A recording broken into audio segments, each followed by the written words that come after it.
I come from a Pentecostal background where you declared your faith with confidence.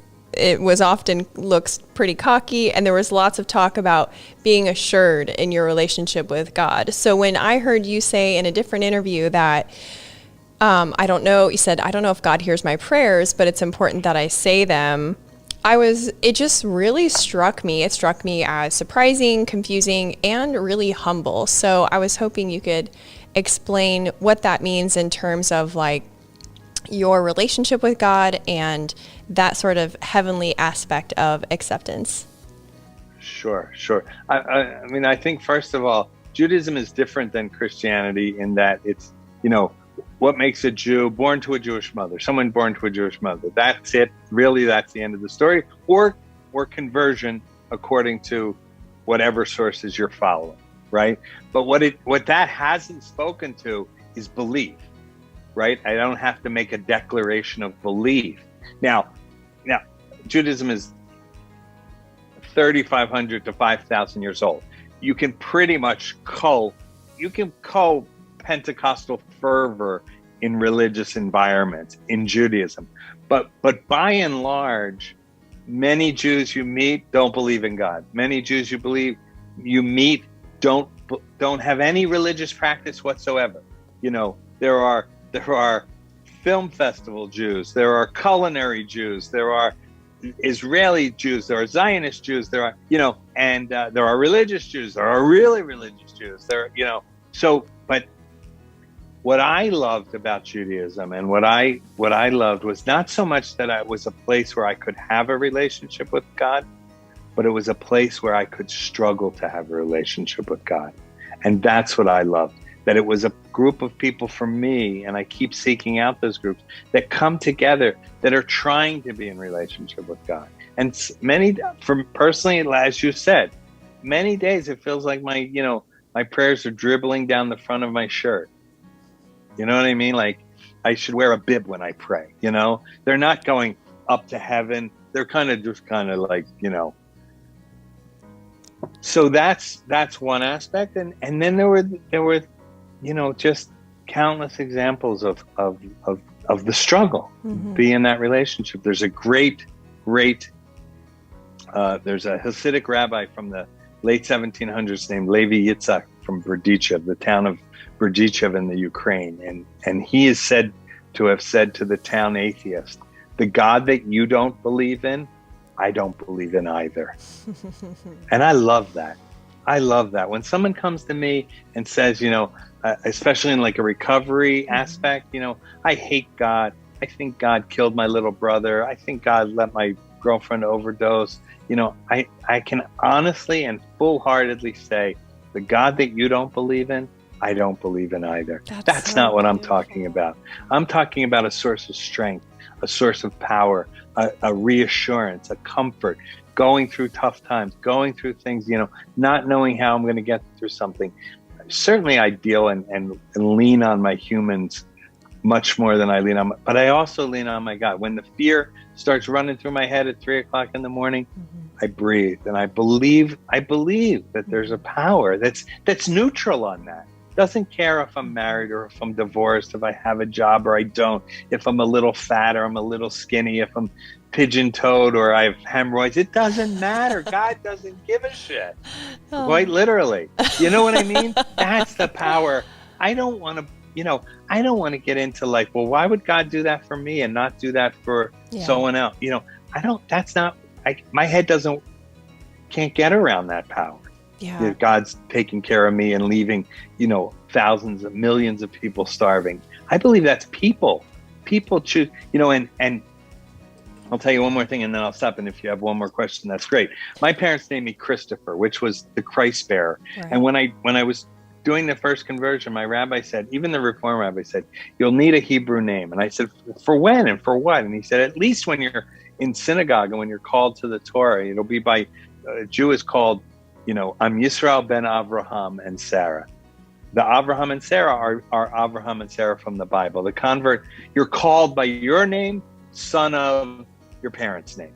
Traditionally, you're called by your father's name, but that's not what we're here to talk about. So I don't have Jewish parents, so I'm called by the names of the son of Abraham and Sarah, the first Jews. And so he said, choose a name. And I went back and I reread Exodus, and Ari Ben Canaan was the Paul Newman character. That seemed like a lot of names. Ari Ben Canaan Ben Avraham seemed a little weighty. And some of the other names the characters were great, but they had really plain names like David. So I went back to him and I had two names, and he looked at them and he said, you can't have the first one. That's a girl's name. And I suppose I'm glad I'm not Daphne today. But the other one was Israel, the whole thing. Like in the end, what was it that grabbed me? The land of Israel, the people Israel, the God of Israel. And so I chose Israel, not even knowing that it means he who wrestles with God. No. Right? It's the name. That's beautiful. Jacob wrestles with the angel, who some people say is a man, some people say is God.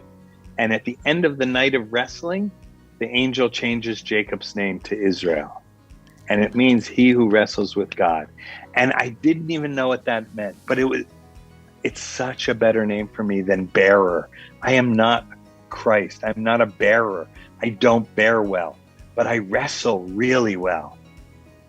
That's so beautiful. That's how, yeah. I think I'm going to have to replay this just for myself. I love so much of what you just shared. That's incredible. I love all of that.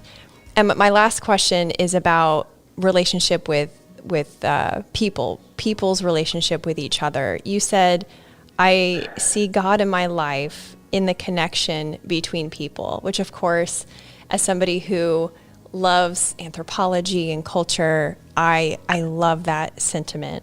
How do you think that we as individuals in society, in the current day and age, can be more connected to each other? Well, I think, for me, it really began at the beginning of my recovery from alcoholism and drug addiction. What I was told is I had to access a power greater than myself. And there had been a guy that was kind of guiding me along and showing me how to do this new way of life. And I realized pretty early on that he and I together were a power greater than me. And that's true of me and anyone. So it sets up a paradigm of how I look at another human being.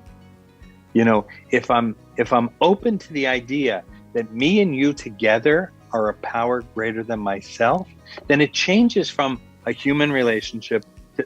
I believe with my whole heart that there's an energy between us, and that manifests when I interact with another human being, if I'm available to it. I can write it off.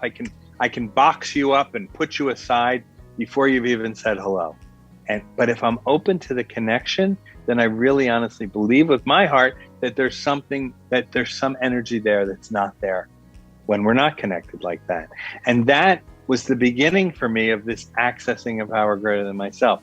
Now, that's not always a good connection for 3 a.m. because you're asleep and you don't want to be my higher power at 3 o'clock in the morning, And so I've developed this, overarching religious life and spiritual life that can get me through the night. But when I approach a human relationship that way, it's profound, and it's not unlike the words in the Torah where God says in Deuteronomy, and I don't remember the verse exactly, but God says something to the effect of, "I set before you life and death.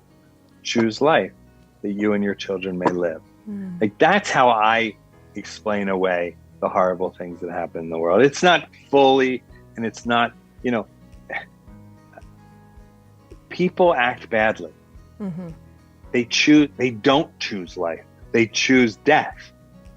They don't think of themselves as choosing death, but they choose selfishness. They choose self-centeredness. They choose, a defect. I'm going to steal this. I'm afraid. I'm going to attack. And that has ramifications. And people that they didn't set out to hurt get hurt. And that's, again, I'm not explaining that away. I'm simply saying, what's the opposite of that? When I focus on the idea that I'm choosing life, I, in each moment, will try and say, what am I bringing to this? And in little ways.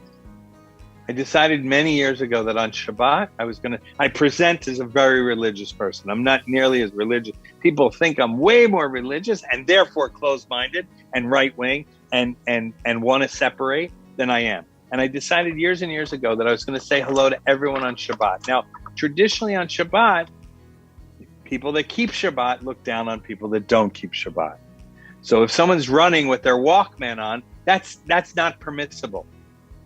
So religious people look away. Someone's getting in their car or taking boxes out of their car, they're breaking Shabbat.